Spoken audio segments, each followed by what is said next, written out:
Sampai je dekat simpang college mereka, Pak Cik Bas tiba-tiba tanya, tak nak pergi Fakulti Undang-Undang, FUU ke?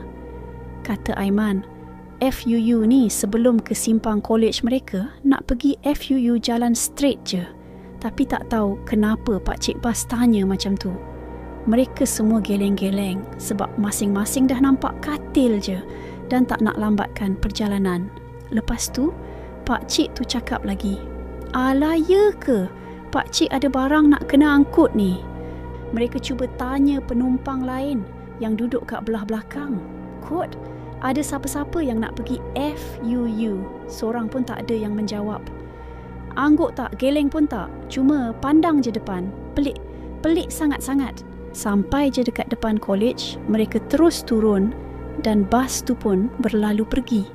Keesokannya, disebabkan rasa pelik, Aiman pun ceritalah dekat seorang budak kelas dia.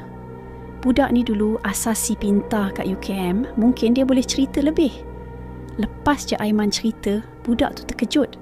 Dia tanya, kenapa naik bas pukul 1 pagi macam tu? Katanya, bas UKM kalau time macam tu bukan bawa orang, dia bawa benda lain.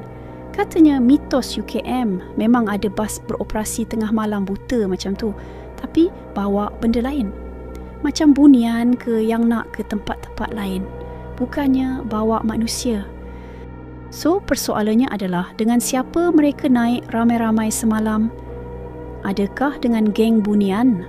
Nasib baik, mereka semua tak dibawa jalan-jalan makan angin ke alam sebelah.